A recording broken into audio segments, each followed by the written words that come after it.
political theater to Texas.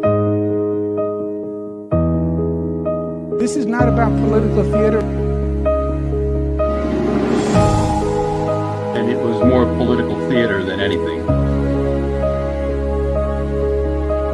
It's nothing more than pure political theater. It's pure political theater.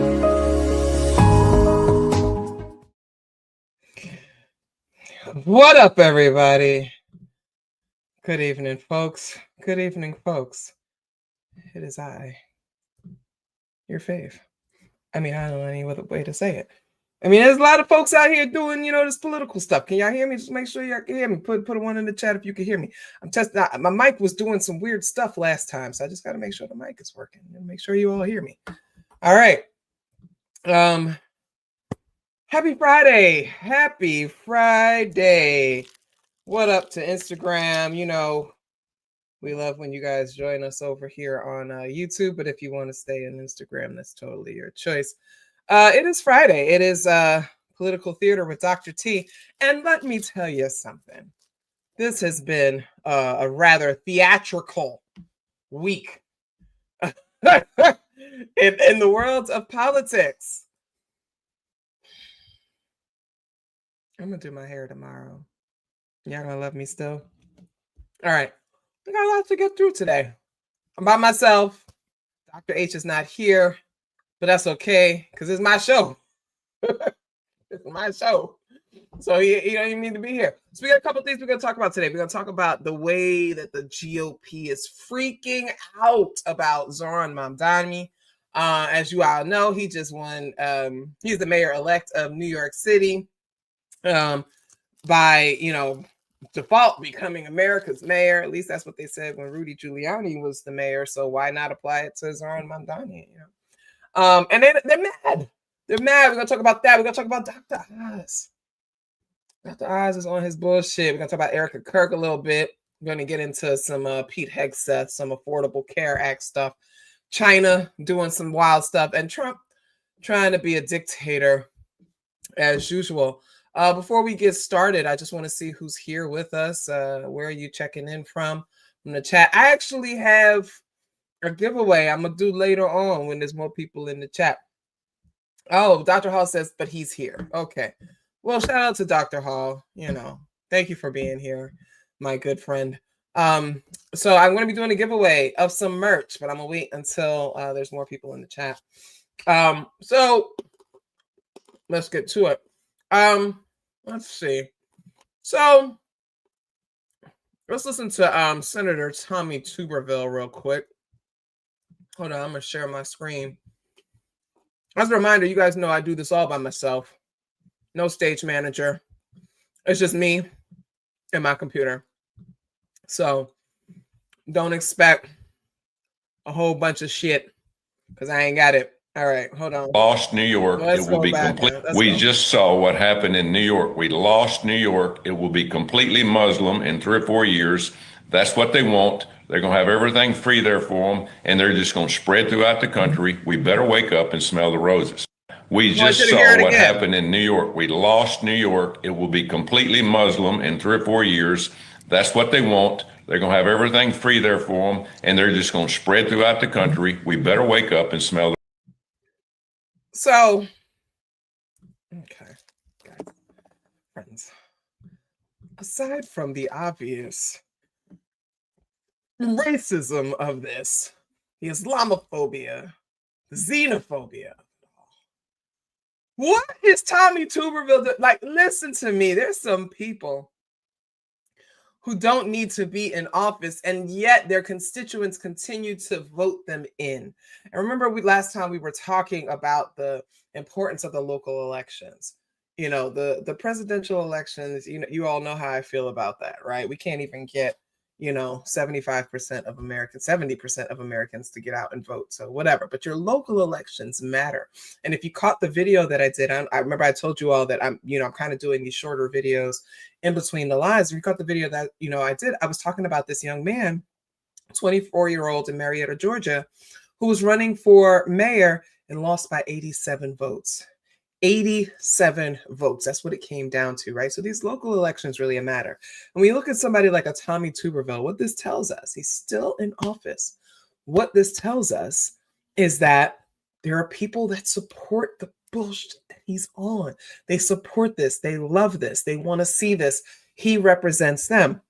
Now, he's, again, one of these older folks, older white folks, older white male folks, older wealthy white male folks that we keep saying, listen, we need to move them out because what are they doing there? We need a new generation. We need fresh faces. We need new energy. And that is what Zoran Mandani is bringing to the conversation. And that's what they're scared of, right? We're talking about people who grew up at a time where either they themselves or their parents were throwing rocks at students that wanted to integrate schools or desegregate schools, I should say. You know, these are the people that, you know, they were standing around when lynchings were happening and collecting the postcards from it, right? These are the people who are in office. They come from that lineage.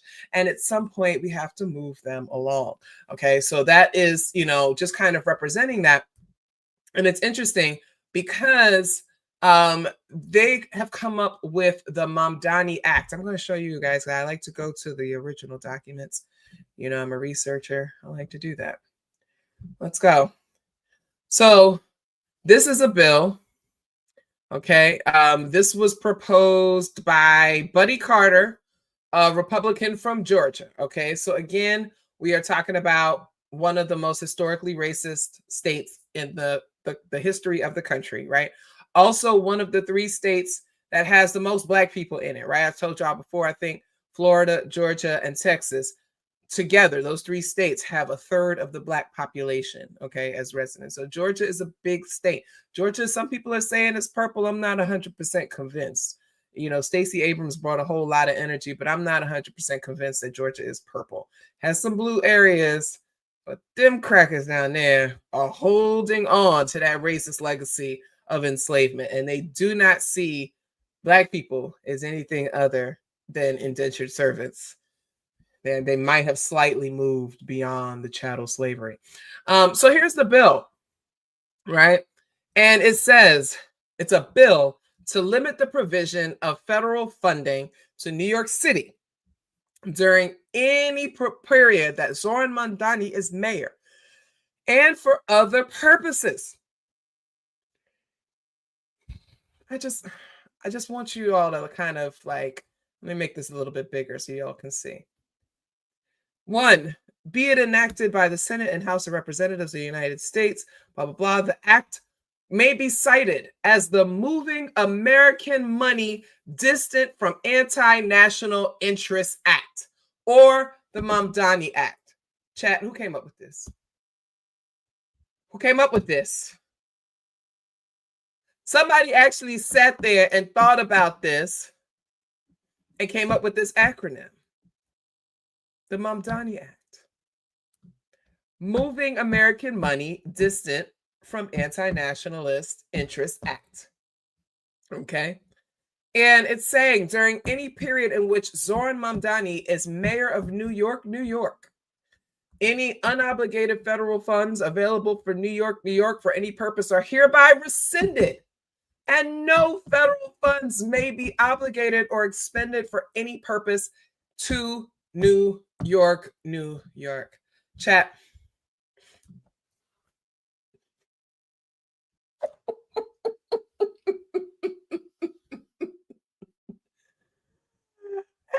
Hey, the uppity Negress is in the house. Good to see you. Good to see you. Shout out to everybody. Chat. What the hell? Somebody help me understand. I don't know if there's any lawyers in the chat, any legal experts. I don't think we've ever seen anything quite like this. This declaration that a duly elected mayor of a city has evoked them, pushing forward a bill that for as long as that person is in office, that city will not get federal funding. Fact check me. I don't think that has ever been done before. What in the clown show are... Guys, I'm sorry. When we talk about the political theater of this, right? This is what we get to it. This is all performance. You can't do this. The Supreme Court, the conservative, right-wing evangelical court that we have, there's no way they're allowing this to fly. Because if they do, then it means that it can happen for governors, conservative mayors, and they know if they set that precedent, it is dangerous to do that. Okay? Dr. Hall, correct. He has not even enacted a single policy. That's what Dr. H said. Already, they're terrified of him already. Man has done nothing. He is the mayor-elect. Eric Adams is still the mayor of New York City for the next couple of months. And yet they are doing everything to punish New Yorkers for duly electing the person they want to represent them.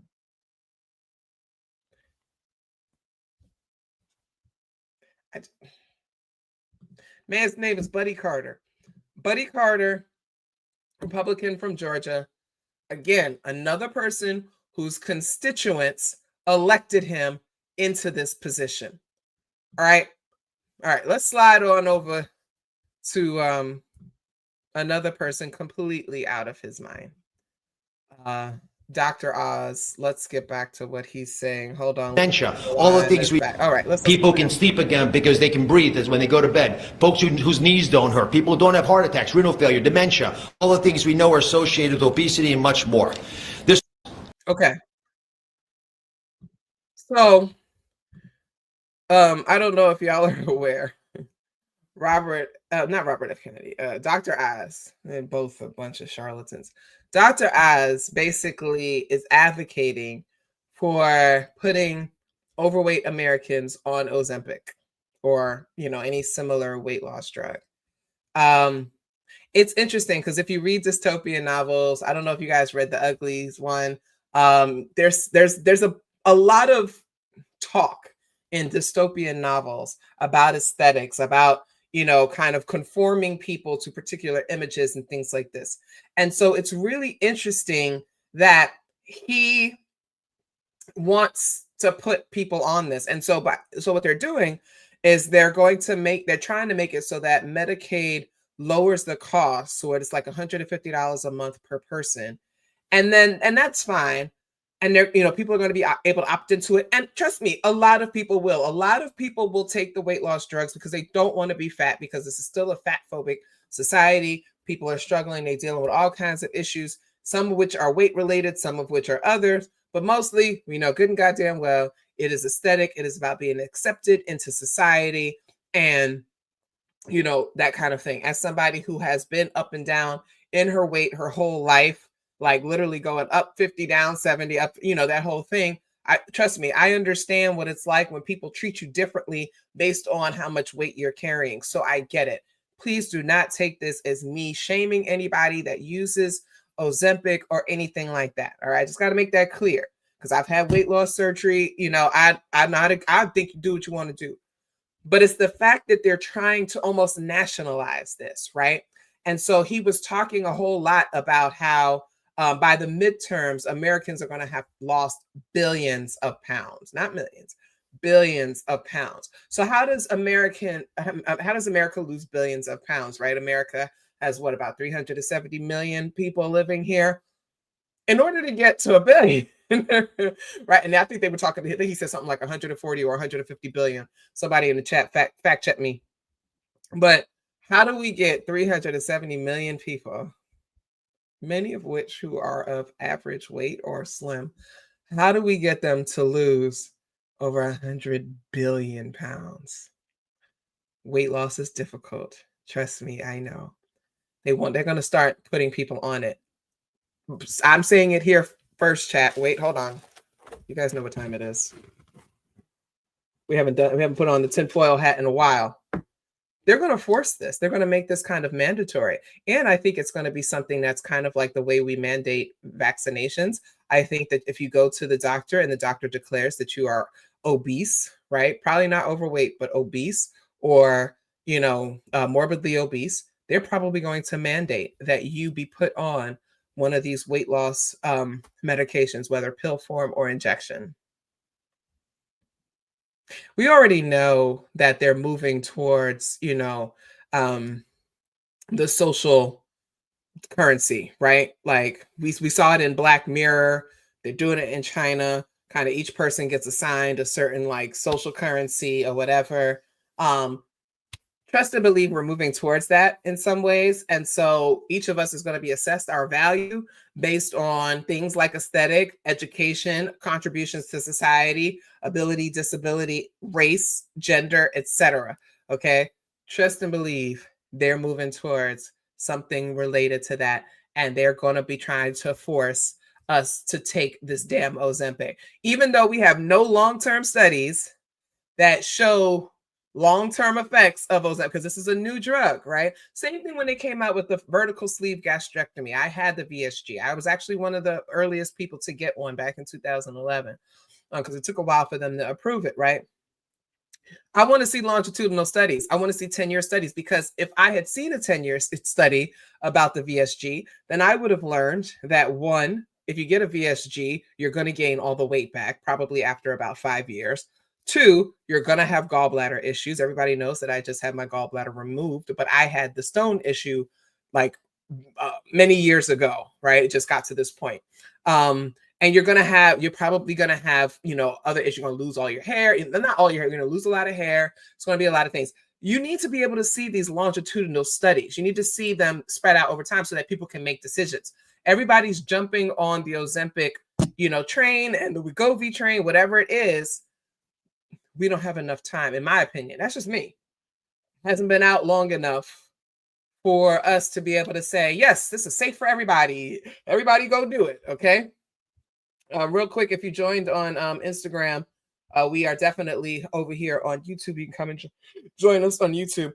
So that's all I'm saying. Right. So yes, and let's talk about that, right? They're ignoring real public health issues. Measles is out of control, folks. We talk about it on pretty much every show. I bring up measles. Because what the hell? We got rid of measles. We got rid of the chickenpox. We got rid of whooping cough. We got rid of mumps. And all of these things are back. Did somebody get polio? I could have swore I heard something about somebody got polio. You know what I mean? So, but this is what they want, right? Stephen Miller talking about we need to, and the others, Curtis Yarvis and Peter, they're talking about we got to bring the population down to 100 million people. They need to get rid of 270 million people. Oh, you said what?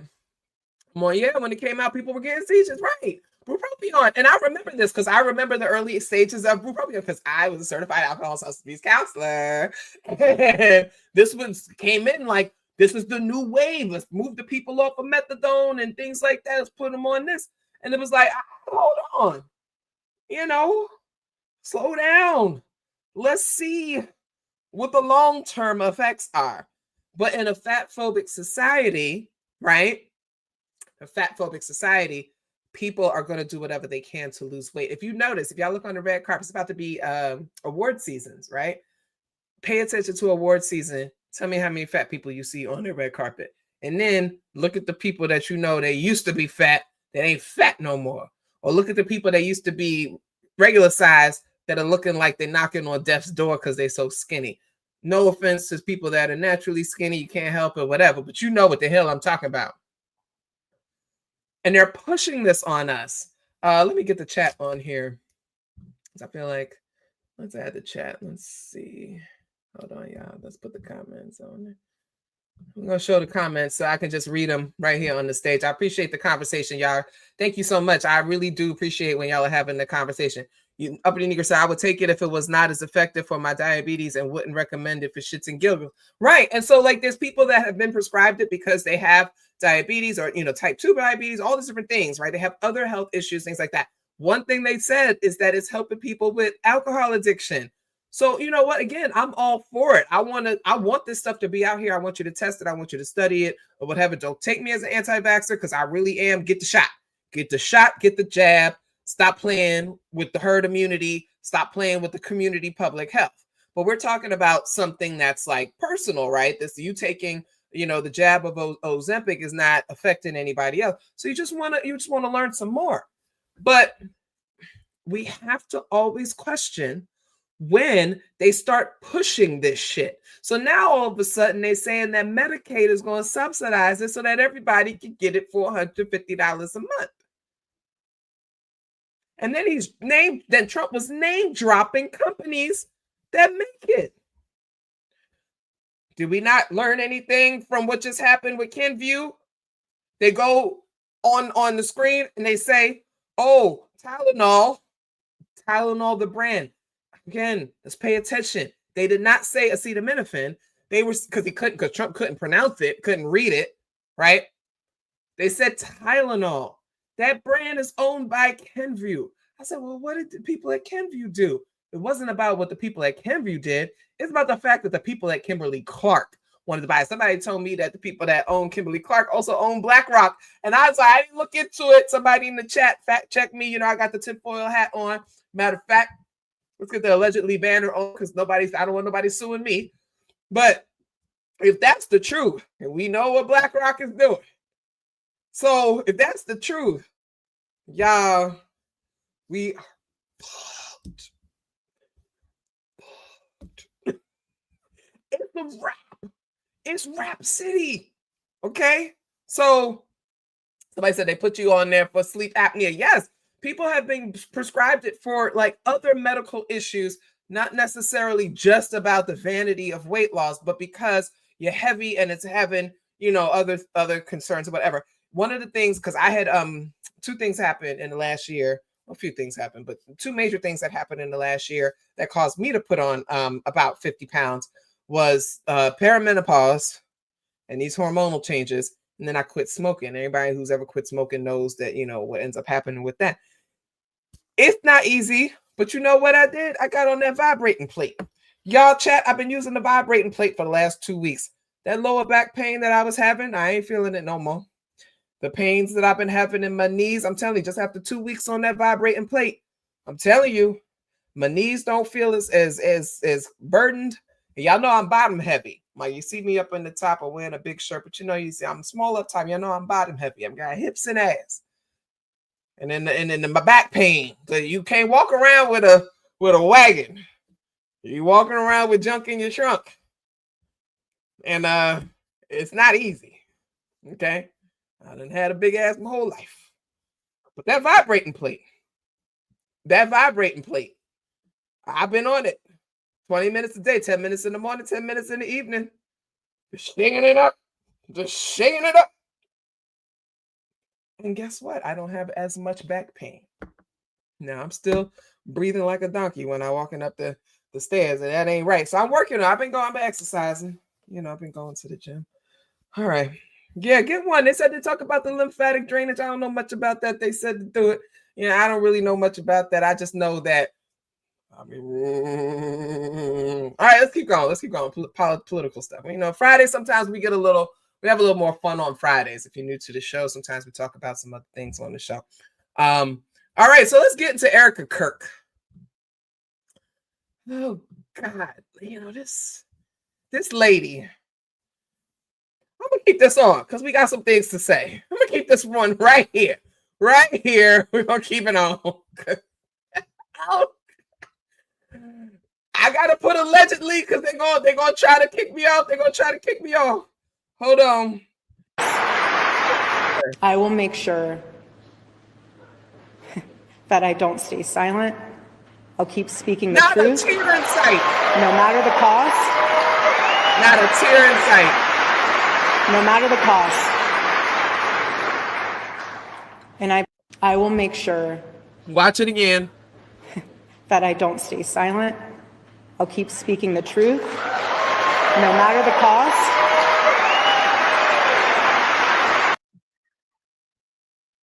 Now, chat. Now. Put a one in the chat if you're an actor or an actress, or put a one in the chat if you have a history of being on a theater. I'm gonna raise my hand. It's theater girl. I have a background in theater. You know that trick? Hold on. Let's see if I can do it.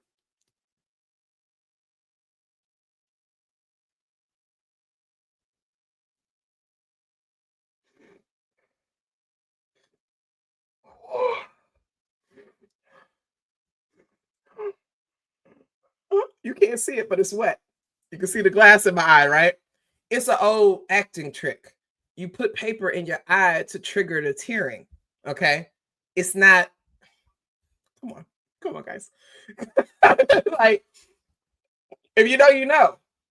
Now, I'm the kind of actress, I have enough traumatic memories from my life to just go to them and evoke the tearing. But yeah, you just take a little piece of something and you start dabbing your eye, particularly in the corner, and then right on the side, and it'll start tearing, right? You can see it's getting a little glassy, right? Yeah. That's what that bitch been doing the whole time. Every single time you see, I bet you ain't seen her nowhere without something to wipe and dab in her eye, right? Right? That woman, there's not been a single genuine cry, a genuine tear drop from that woman. Okay. So when they had her there, she was there was like the Patriot Awards or something, and they were giving one for Charlie Kirk, and then she goes, right, she does not sniffle because there is nothing happening up in this area. Now, when you know that when you cry, it connects your eyes, your nose, your ears, the back of your throat. All of that gets activated when you're crying because your body is releasing all of this stuff. It's releasing the water from your eyes, the mucus from your nose and your throat. You get a little phlegmatic. You get caught up. Anybody who's ever had a good cry knows that you're just like, it's all over, right? I'm tired of her. Now, what we saw with her, hold on, let me see if we can get those images up here. Erica Kirk, JD Vance, because we know there was some stuff going on with them. Oh, let's show this one. Hold on. I think we got it. Let me see if I can get this up here. Oh man. Yeah, let's share the screen here so make sure you all can see this. Man, these two whores. Look at this image right here. All right, so we can get this image right here. You see how she's grabbing his hair right here. Look at how she's looking up at him like he's, man, look at her. She's wearing the leather tights and everything like that. Now, listen, I'm not going to be the person. I'm not one to sit there and, judge the way a person dresses or how they grieves. But listen, what I know about the right-wing evangelical sect, they don't play that shit. They don't play that shit. Absolutely not. You are supposed to be in good mourning, okay, for your loved one, especially someone with a profile like Charlie Kirk. In essence, he was a pastor for the Turning Point community, even though he just went around debating people looking like a grown-up butthead from Beavis and Butthead. He was a pastor for them. And so she basically was essentially a pastor's wife, right? Right? Let me see if y'all don't know who I'm talking about. I'm gonna show y'all. Hold on. This is one of my favorite characters of all time. I know these two losers. Because I get young people. They weren't there for Beavis and Butthead. This is Butthead. If you ever saw people making the jokes, the one with the brown hair, that's Butthead. Tell me that don't look like Charlie Kirk. Y'all tell me that ain't Charlie Kirk. That's Charlie Kirk. You know what I mean? So, whatever. What do you look like? So, she's doing this, right? And kind of assuming power and control over the millions of people that he managed to get, to organize into things like that. And so she's continued to we need to be watching. We need to keep our eyes on Erica Kirk. She's dangerous. If I say the name Serena Joy, y'all know who I'm talking about? Put a one in the chat if you know who Serena Joy is. Erica Kirk is dangerous, allegedly. Tinfoil hat. we have to watch her because, one, she was older than him, right? Two, she's more cunning than he is. Three, she hides behind the churchy stuff. If you ever seen her merch, have y'all seen her merch? Let's pull up her merch. Hold on. Let's pull up her.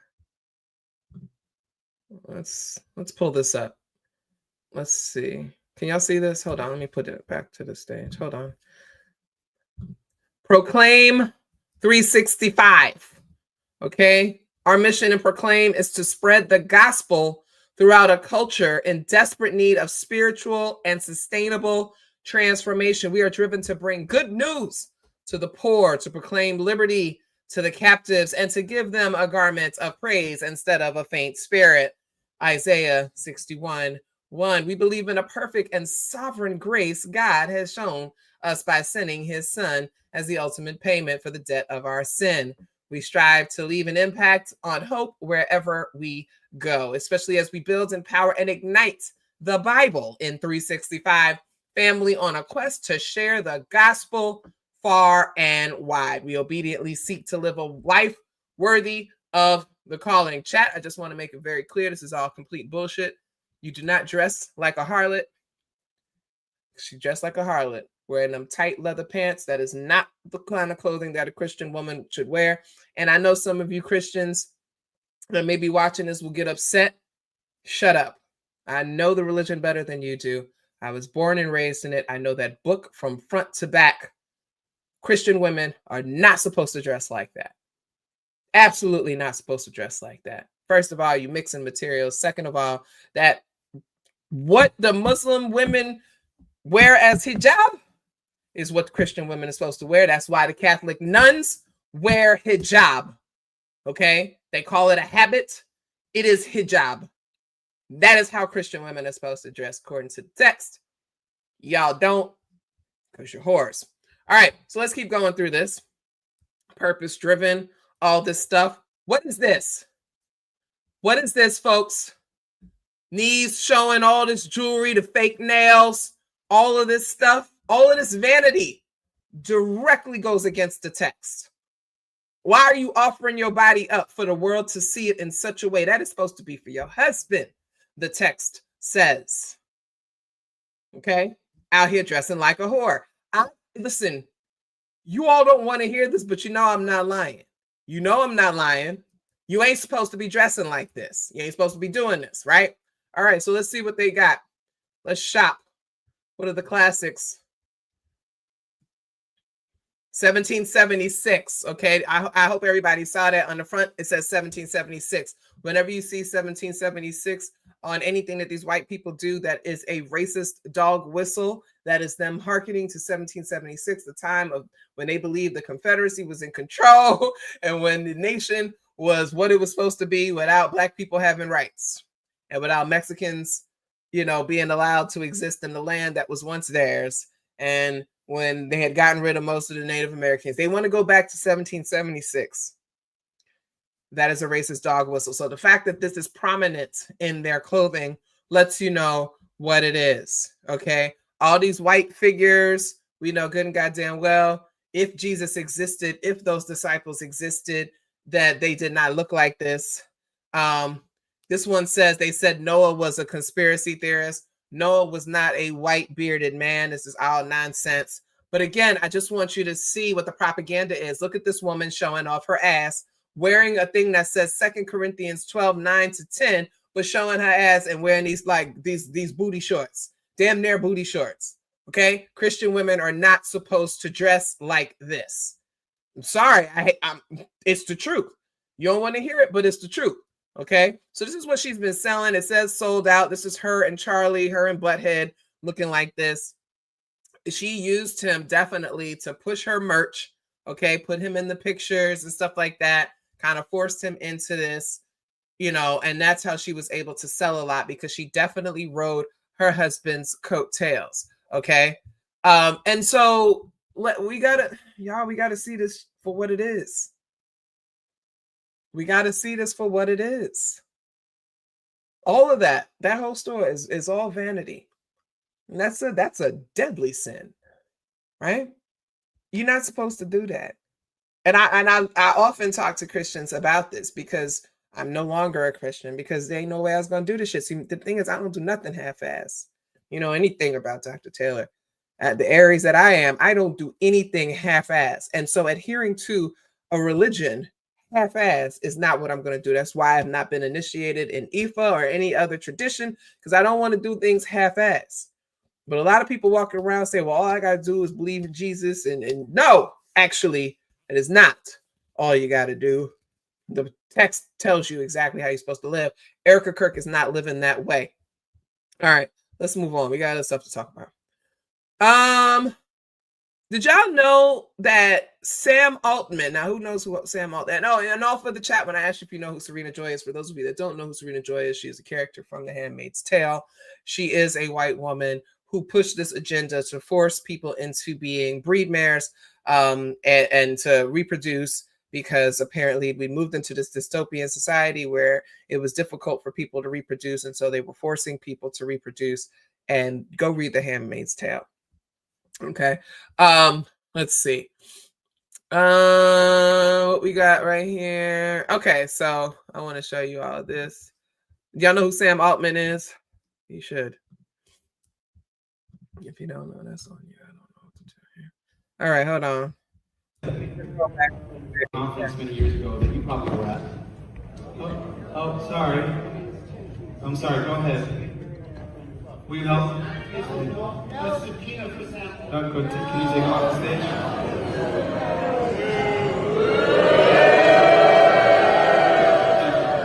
Wow, getting off to a dramatic start already. Well. So if you can't tell what happened,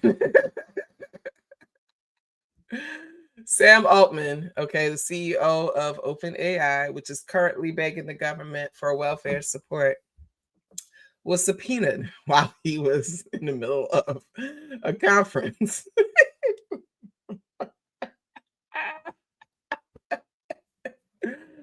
He looked so confused.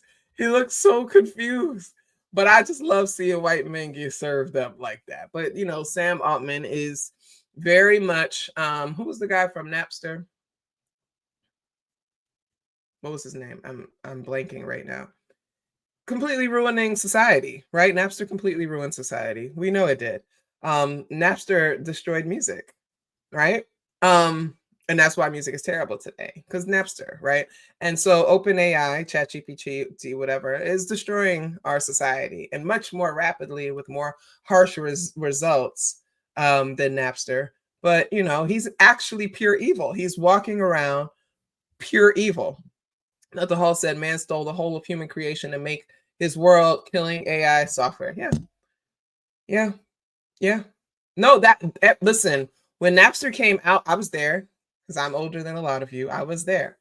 And we were using LimeWire. We were doing all kinds of stuff. We started realizing that we could find illegal music online. But again, we were college students. We were broke. But also, many of us, and I know at least for me, we were using it to find like unreleased songs. Like I had a whole catalog of underground Prince songs that had not been released. And that was basically our dark web. We were taking 4 hours to download one, you know, Prince bootleg. You set it to go, you go to classes, you come back, you got this Prince bootleg that you never heard before, right? That was the LimeWire days. I remember that.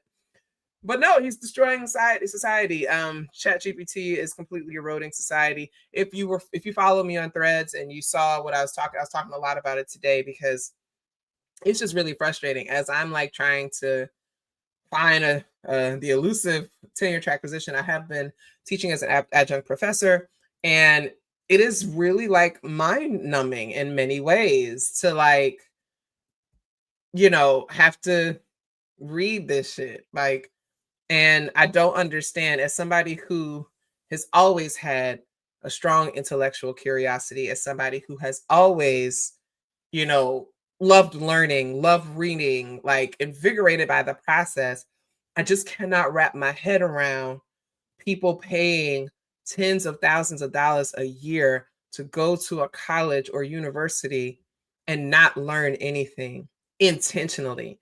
not learn anything, not do any work, nothing. They barely show up to class. And it's really somebody, my good sis Latoya, I'm paraphrasing what she said, but it's about the credentialism, right? We have kind of moved into this place where it's just about the credentials. But what's really what we're seeing is that the employers are not rocking with it. They are not rocking with it. They are tired of hiring people who have XYZ credential but can't do nothing, right? And they end up having to cycle out people every 3 to 6 months. And if you know anything about hiring, I've done a lot of hiring in my previous career, is that it costs money to do these job searches and to find people. It costs time, it costs money, all these things to onboard people. And, you know, we don't want to have to do that. But then they're also dealing with ageism. And I was just having this conversation yesterday. I was like, you know, they complain a lot about, you know, the young people coming in, they don't know anything. They don't have any talent, any skills or whatever. It doesn't even matter. They fake their way to get their college degree. They don't know things. They don't know how to write basic emails or draft up basic reports or any of these kinds of things. But then the people who do, they discriminate against us because we're over 40, particularly women, right? And I was just reading something. I wish I had brought it in, and it was talking about how like AI is coding women over 40 as less valuable, incompetent, a waste of, you know, resources, whereas the men are seen as seasoned and experienced and things like that, right? So as a 46-year-old woman who is applying for positions and has to go through a program like Workday, which is under a class action suit now for ageism and discrimination with the AI settings, it is very like disheartening to see what's going on. And that the fact that these young people are showing up to go to college classes every day and do absolutely nothing and learn nothing. And what that also means is that there are professors who are fleeing academia. Like a lot of people, first of all, many professors only teach because they have to. It's a part of their contract. I'm not even gonna lie to y'all. A lot of academics and scholars, they just want to do their research. They want to be able to contribute to knowledge. If it was up to me, I would get paid to research film, Black women in film, all kind of stuff, media, that kind of stuff. I would be doing that every day, all day. But I also actually happen to love teaching. There's a lot of people that don't like teaching. So they kind of do it as an afterthought, but they don't get paid enough for it. And I'm just going to be honest. And so they kind of move through and just kind of go through the motions these days because so many of the students don't care. They come in, they submit this AI slop. We end up having to file reports of plagiarism or, you know, ChatGPT use or whatever. They end up getting, you know, marks on their profile or they get put on academic probation. And I promise you, they do not care. And I have had a handful of students who were put on academic probation because of their egregious use of ChatGPT, and that did not stop them. And so there's a disconnect there. And I'm not quite understanding like what is going on. I know with my son, I nurtured an intellectual curiosity. My son is also an artist. And so there's something that triggers the brain when you are an artist, when you're like a musician and creator, that you like to learn new things. So that's okay. But we have a whole generation that is really struggling with that. And it's because of people like Sam Altman creating this technology. Now, very unintelligent people will come along and say, well, ChatGPT is no different than a calculator. If you hear someone say that, you know that that's not an intelligent person. So I want you to stop the conversation and don't bother responding or trying to explain. Because anybody who has half a brain understands that ChatGPT is not like the calculator, okay? They say, oh, well, they said the same thing about Google. No, again. And this is the analogy that I want to give. I was going to write it on Threads earlier, but I'm saving it for y'all. Here's the analogy that I'm going to say. In 2014, I was able to organize, you know, with some other folks, but I took the lead on this. To this day, it's still the largest demonstration against police brutality in modern U.S. history. And the reason I was able to do this, and I did this in 4 days, and the reason I was able to do it as effectively as I did is because I already had experience as an organizer. I already had experience organizing sit-ins and protests, distributing materials, connecting with people, rallying people, etc. I got newspaper articles about me, about my affirmative action work as an undergrad. Like, I was already in the mix. I was doing stuff about street harassment, stop and frisk, all this kind of stuff. I already had the skills to do that. The reason why I was able to organize this the way that I was is because I was able to use social media as a tool to help me do it faster and to help me do it, and bring people together. But I still had to have these organizing skills because I had to make sure that we set up training phone calls for the different organizers. I had to have the ability to post these things, to engage people, to get them there. I had to talk to the media. I had to do all these things.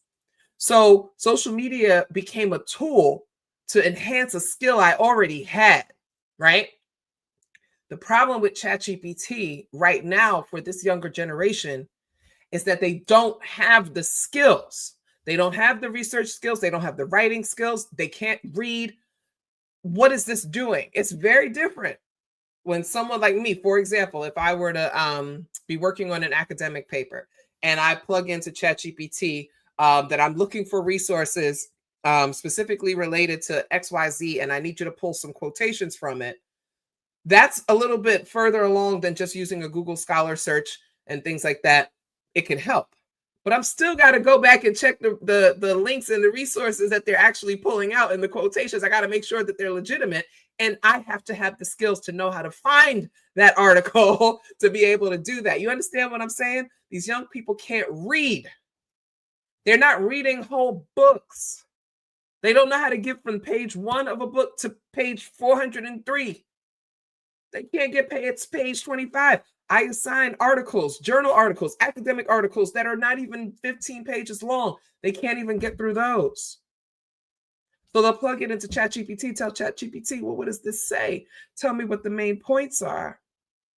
And I get it, and I can see the argument for that. But how does that help you when you don't know how to read and you don't even know how to pronounce the words? So that's it. I agree with you that research, and part of the thing is people are saying, oh, go research it yourself. Do your own research. No, you're not researching. A Google search is not research. You're quickly looking up something. Research is a skill. I happen to teach a research methods class, okay?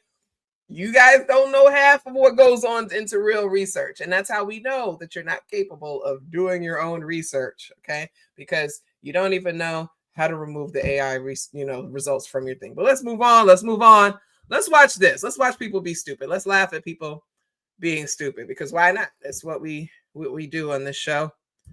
All right. Let's share the screen here. Let's go. Hold on. Which plan do you support? Obamacare today, and which plan do you support? Obamacare or the Affordable Care Act? The Affordable Care Act. And what is it about Obamacare that you do not like? I just think that there's a lot of holes in it, and it needs to be revamped. I think hasn't been thought out. You think the Affordable Care Act is a better plan than Obamacare? Better, but I'm not happy with that either. I'm more sort towards the Affordable Care Act, but I'm also very sympathetic for people that don't have the ability to have proper medical insurance. So Obamacare is un-American? I think it's kind of un-American to force people. What if they can't afford? What if they want more coverage? And the Affordable Care Act is American. I think it's more American because it allows people to make their own choices on what they want and who they want to work with. The affordable. And why do you prefer the Affordable Care Act over Obamacare? I just don't agree with the whole Obamacare policy thing that's going on. I just don't agree with it. So you disagree with Obamacare? Yes, I do. Do you think insurance companies should be able to exclude people with pre-existing conditions? No. Do you agree that young people should be able to stay on their parents' plans until they are 26? They should be able to, yes. Do you agree that companies with 50 or more employees should provide health care? I do. And so by that logic, you would be for the Affordable Care Act? Yes. The Affordable Care Act. And why do you support that over Obamacare? Do not like Obamacare. I don't like anything that has to be forced for everybody to buy. This is not good. Do you think Obamacare is socialist? Yes, I do. Do you think the Affordable Care Act is socialist? No. Do you believe that Obamacare will eventually lead to gun prohibition? Yes. Do you know that Obamacare and the Affordable Care Act are the same thing? No, they're not. Thanks, you made me look stupid. Yeah. So, okay. So I know that's not a new clip or whatever, and I know other people have done it in different things, but it's just a reminder, right? Especially right now, that because we're facing here's what the big issue is, right? The government right now is split. The government is shut down because the GOP, I mean, for a number of reasons, but primarily the GOP does not want to extend the subsidies for the Affordable Care Act, which is Obamacare, right? They don't want to extend it. And those subsidies are what help keep the costs down. Now, I went and looked because I have trying to get insurance myself. I've been waiting for this open enrollment period. And I, because I definitely want to get the dental insurance because Lord knows I may have to put off this surgery until that insurance kicks in, but I don't know. But I was looking for health coverage because I have health issues that I have neglected for the last year and a half because I haven't had the insurance. So I'm like, I got to get back on this. I got to be able to get the treatments and stuff that I need. And I went to go in the marketplace and look, and I was just like, these prices are absolutely ridiculous. Now, the one woman who says she doesn't like things being forced, that's actually one of the positive things, in my opinion, that Trump did, was that he made it so that you aren't forced to go into Obamacare. And I'm actually not going to get into the problem with Obamacare and how it subverted, the plans for Medicare for all and things like that. Like, we're not going to talk about all that because, you guys know I don't like Barry. So we'll leave that there. But one thing that Trump did do was he made it so that you're not forced to have to do it, like, because under Obama, you would be penalized if you were not subscribing in some way. And that they thought that was their way of lowering the costs and things at the emergency rooms and stuff like that. But it wasn't good, right? So you're not forced into it. But what we saw was these people kind of like not knowing the difference. And, of course, they hate Obama. They've been taught to hate Obama, but they love the benefits of that. And right now, our government is shut down because the Democrats are saying, no, we need those subsidies. Because I was looking at these plans and I was like, $500 a month with a $5,000 deductible? That's ridiculous. And that's with the subsidies. Okay. They were talking about how people are going to be paying $2,000, $3,000 a month without the subsidies just for health insurance, which means that most people that are currently using it are going to drop off of it, which is what the Republicans want. They don't want people on the Affordable Care, using the Affordable Care stuff because, and that's just Affordable Care Act and Obamacare. I'm going to call it Obamacare, just linguistically. It's Obamacare. They don't want people on Obamacare because they don't want to pay for people to be on Obamacare, right? They don't want to have to cover people's insurance. They see it as socialized medicine, healthcare, and in some ways it kind of is. But if they get rid of the subsidies, that $500 that I would have paid every month would go up to like $2,000 a month. I'm not paying $2,000 a month for health insurance. Not when my iron infusions are $1,900 each. I'll just pay. And then when you go to that's what they charge insurance. If I go to the hospital, it's probably $1,500. I'd rather just pay the $1,500 a month to get my infusion and call it a day. Right? Because you all know that when you're on insurance, the hospitals charge the insurance companies way more than if you were self-pay, right? We all know this, right? Okay. Just want to make sure that the cost for self-pay is way cheaper than it is if you have insurance, right? And that's the thing. And that's like you said, who has $2,000? And that's just for an individual. We're not talking about families.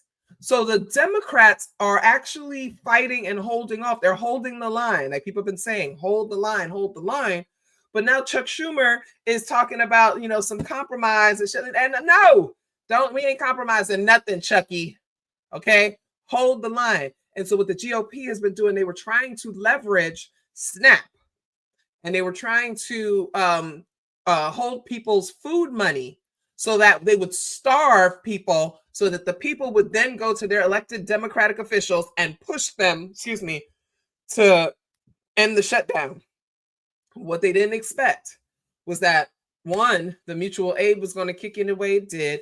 I love to see it. I know y'all been paying attention. Everybody dug in And they were like, we're going to take care of each other. People started setting up pantries. People started donating to mutual aid. They were going to the local pantries, donating food, donating money. They didn't anticipate that Americans would come together. U.S. citizens would come together that way, right? The second thing they didn't expect was that the judges were going to be like, y'all better get these people their money and stop playing. And what ended up happening, y'all hear what happened with the SNAP, is that the judge, the federal judge, initially awarded the partial, because the government was like, okay, well, we'll give them partial, and the judge was like, yeah, you give them some money, but they didn't like the way that it was going to be implemented. They kind of said it was ridiculous. Like, what are you talking about? Partial? It's going to be a mess, a logistical mess to figure out. And then I've had folks that I'm, following talking about, I got $18, I only got $25, or what have you, a complete mess. But then Trump goes on and he posts, and this is the thing, he's always shooting himself in the foot because he keeps opening his mouth.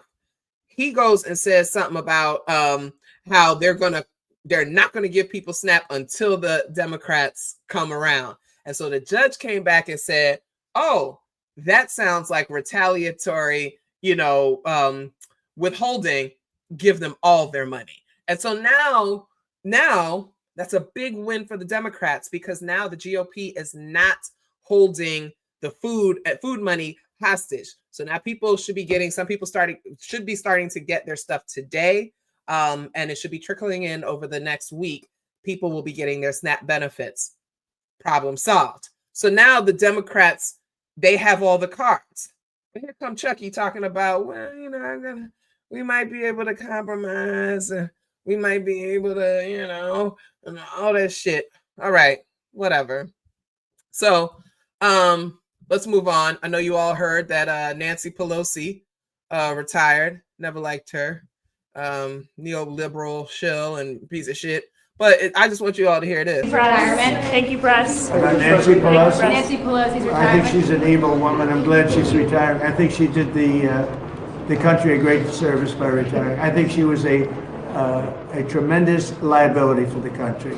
And on Dick Cheney. I thought she was an evil woman who did a poor job, who cost the country a lot in damages and in reputation. I thought she was terrible. Thank you very much.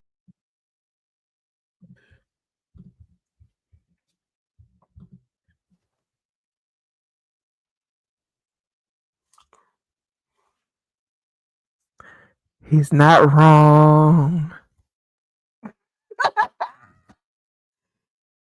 He's not wrong.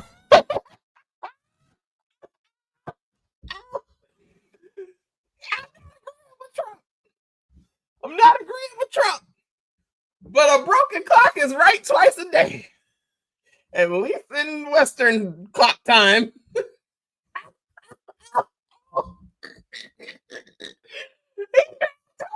He dragged her. Nancy Pelosi. He's not wrong. He's not wrong. That woman stole so much damn money. That woman stole $260 million.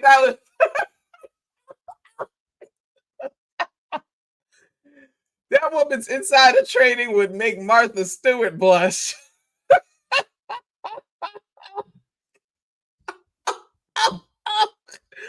Well, we know that he's saying it because he's a misogynist and he hates women, and he definitely hates Nancy Pelosi. But no, not allegedly. I don't even need it. She is a scammer. Nancy Pelosi is she's the welfare queen. She's the government welfare queen. Okay. Nancy Pelosi, government welfare queen. She retired. It's about damn time. She was holding on too much. There's so many people in the Congress, in the House of Representatives, in the Senate. They all need to retire. We should not be having all these people in their 70s and 80s representing and dominating the House of Representatives and the Senate. I'm sorry, call me ageist. I don't actually give a damn. We know it's time to move on, okay? We need more representation from people in the middle, okay?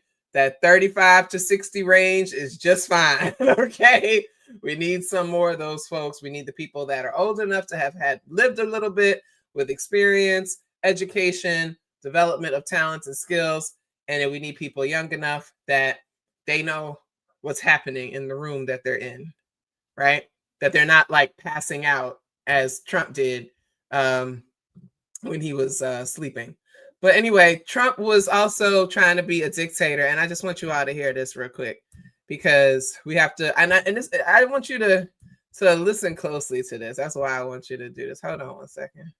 China, as soon as I heard it, within 20 minutes, I put a 100% tariff on China. As soon as I heard it, within 20 minutes, I put a 100% tariff on China. When President Xi, who's really a friend of mine, as much as he can be a friend, he's a tough man. He's a tough man. Smart man, actually. Very smart.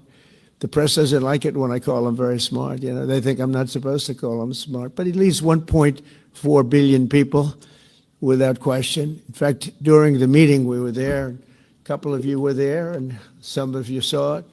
So he's here, and he's got about 6 people on each side. And every one of those people was standing like this. They were at attention. And I made a comment to one of them, and I got no response. I said, "Are you going to answer me?" I got no response. And President Xi didn't let him have any. So if there's any question, I said, I want my cabinet to behave like that. That's the way. I'm demanding that I want them sitting up like that, Tim, just nice and straight. I never saw posture like that. I've never seen men so scared in their lives. They have the equivalent of a vice president. He was. I said, "Are you going to answer my question?" And he's like, he doesn't move. I said, "What's wrong with this guy?" "I will answer all questions." Why don't you behave like that? JD doesn't behave like that. JD buds into conversations. I want to have that for at least a couple of days, okay, JD? We'll keep you long term, but a couple of days of that would be very, very nice. First of all, what in the humiliation ritual was that?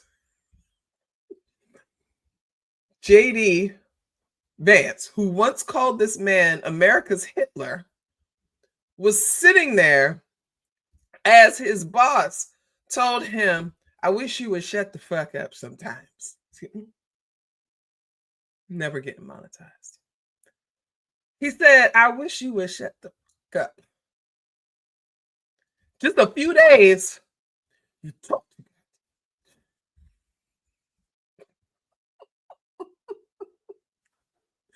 That's how you know Trump is an old man, because old people don't care.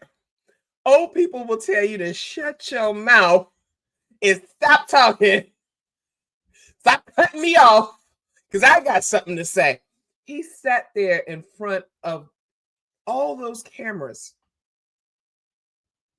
News, international news, all these people in the cabinet, all these employees, and he stood there and he told JD to shut the up. And he said, "I wish all of you would act like the people, this person that I've called a dictator before, how they act for him." I went to ask them questions. They didn't say nothing. I wish my people were like that. Now, we know that he is a tyrant. We know that he's trying, that he's a despot in the making. We know that he wants things to be kind of like North Korea is. He wants that kind of adulation. He wants that compliance. He wants the pageantry and stuff like that. Everything that he's doing, all these parades and, events and stuff like that, he just wants it to be so that he is, the center of everything. Again, the naked emperor or whatever. But I know if I was JD Vance, when we got into a room alone, I'd be punching the shit out of his nuts. I'd be like, "What you say for the people?" Because that way nobody would see it. Because nobody not having sex with nobody, so it would be hidden. And nobody could see. You don't want to hit him in the face. You don't want to hit him because everybody notices all the stuff with his hands and discoloration. No, you got to get him right in the nuts. Right in the nuts. All right, let's switch over to Pete Hegseth because, he's a loser. The thing about Pete Hegseth that really gets to me is he's probably the most theatrical out of all these people. And it really bothers me that he's like that. Let's get it from the beginning. We're not building we're solving life and death problems for our warfighters. We're not building for peacetime. We are pivoting the Pentagon and our industrial base to a wartime footing. Building for victory should our adversaries FAFO. We are solving life and death problems. I don't know what his obsession with FAFO is, but it's not funny. It's not cute. It's not. I'm gonna turn off Instagram just because I'm having some connection issues and there's not many people in there anyway. So I'm gonna shut down Instagram. Sorry, y'all. If you were on Instagram, come on over to YouTube. So they renamed it the Department of War. It's supposed to be the Department of Defense, but they turned it into the Department of War because we know that Pete Hegseth is a micropene drunk, right? And he needs to cosplay somebody better than he's ever been in his life. He's a Fox News host who is now the so-called Secretary of War, which we know is the Secretary of Defense. He has no real experience. Usually that position goes to people that have been generals and whatever they've worked their way up through the ranks. But that's not the case here with Donald Trump and anybody in his cabinet. We have a WWE star as the head of the Department of Education. So, and then we have Dr. Oz, and then we have Robert F. Kennedy Jr., who has absolutely no health or human services experience as the head of Health and Human Services. So we already know what game that is. But this idea of them pivoting to being aggressors, right? Remember, I talk a lot about the United States as this imperial force and how the United States and the United States government, I should say the United States government and the United States military together are the biggest terrorist organization in the world, right? And they are redirecting much more money than what they used to do to give to this, right? So they're out there and they're literally indiscriminately bombing people, kind of like Obama did, and they are indiscriminately bombing innocent people. They are not getting approval of Congress. They are just doing whatever the hell they want to do because they're trying to start a war. Last time I did a video about the whole Nigeria situation. Please go watch it so you get a more in-depth look at why the United States wants to declare war. I mean, he basically declared war on Nigeria and promised that the United States military is going to go in there with force and pretty much wipe out the country if they don't stop killing Christians, right? So I have a video. If you go check my channel, you can see that. But Trump said that I'm looking at Reuters right now. Trump said that the U.S. needs to remain liquid. And he says we need to remain liquid to respond to unforeseen issues, right? He says our country has to remain very liquid because problems, catastrophes, wars, could be anything. And so that was in response to a question about the court ruling saying that they must fully fund the food aid for 42 million low-income Americans by Friday. He says we have to remain liquid. We can't give everything away based on a number, okay? So I want you to read between the lines and hear what he's saying. He's saying that we can't afford to feed 42 million people with the paltry, and let's be honest, it is a paltry, amount. And again, I'm no shame to anybody. I want you to get all your money. But compared to what you really need, you know that you could be getting more, and you know that the government is not providing enough. But that's another conversation. He's saying that we can't give people money for food because we need it to wage war on people. And so, because we know that when he talks about catastrophes, the United States government, FEMA, it doesn't exist anymore. Let's just be honest, okay? They're not responding to catastrophes. They're not responding to things like hurricanes and, floods and things like that. They're leaving the states to fend for themselves. Even the governors of Republican states, I remember Huckabee Sanders asked for money and he was like, no.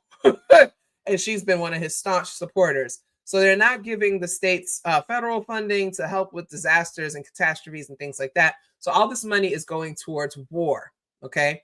And the reason that, as I keep saying, the reason why he wants to wage war is because he wants to have an excuse to not have the midterm elections.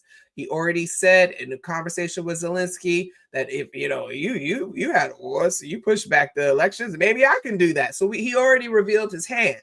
So his goal is to start a war somewhere. It doesn't matter who it is. He prefers that it be racialized people. He prefers either be Africans or racialized Latinos. He prefers that, but he wants to start a war that he can carry on and direct our money to that so that he could say, well, we can't have midterms. I'm calling them off. We're at war. It's going to affect the stability of the country. Okay. Please, y'all just hold on for that. Right. And the reason why I say hold on and the reason why I say prepare is because if that happens, the United States will quickly descend into pure chaos. And it will not be safe on these streets. I mean, again, they call us alarmists. People have been calling me an alarmist for about almost 10 years now. I started talking like this in 2016 when he got elected. I was telling y'all what was going to happen. I saw it coming. The only thing I didn't see coming was the COVID. I didn't know that COVID would come and disrupt him. But if it hadn't been for COVID, all of this shit would have been happening his first term. But COVID came, messed things up, but now we're back. I've been telling people this entire time. I remember when I said before he even announced that he was running for president, I told people Donald Trump is going to be president again. Everybody said that I was foolish, that I was talking nonsense. I said he is going to be president again. They are not done with their agenda, and he's the only one that they can put in that office that can make it happen because of the charisma and the way that he has been able to charge up these people, especially these racists. They need him. I said it. People call me crazy. It's okay. The man is president again. Okay. I am telling you, he's going to do everything in his power to make sure we don't have midterms, especially after this election that we just had, where the Democrats and the progressive folks, the folks on the left side of the aisle, however you want to look at it, whether it's socialist, liberal, left, or whatever the fuck you want to call it, they won everything. Okay. Everything, even down to the damn school boards. Okay. They won everything. Okay. All the Moms of Liberty people, they all lost. I mean, it was like something like 69 of them. They all lost. Everything's gone. People were fed up. They were hungry and they were tired of the government being shut down because people were not getting paid. So people who would have been staunchly red voted for whoever was running against the red people. Whoever was on Team Trump, whoever was Team MAGA, they got voted out. And so what they're seeing, even though they're trying to downplay it, Mike Johnson, his little beady-eyed lion ass, every time he goes up there, I want you all to notice one thing that he does. I don't have my glasses on me, so I can't do my best Mike Johnson impression. But here's something that he does. I want you to always watch for this, okay? They'll ask him a question, and he'll be like,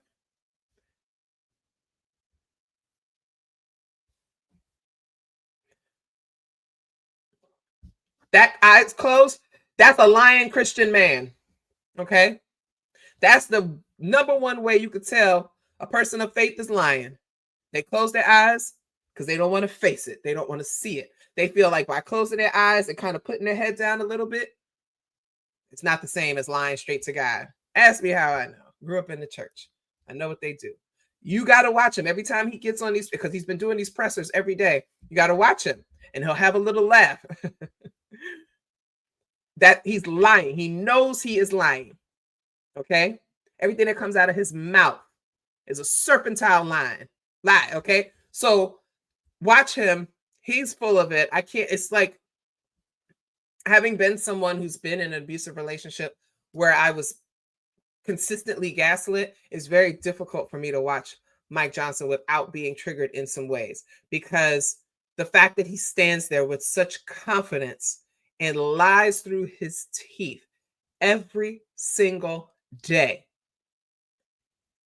it takes a particularly evil sociopathic person to do that. Okay. Yes, Erica does do that same laugh too. Okay.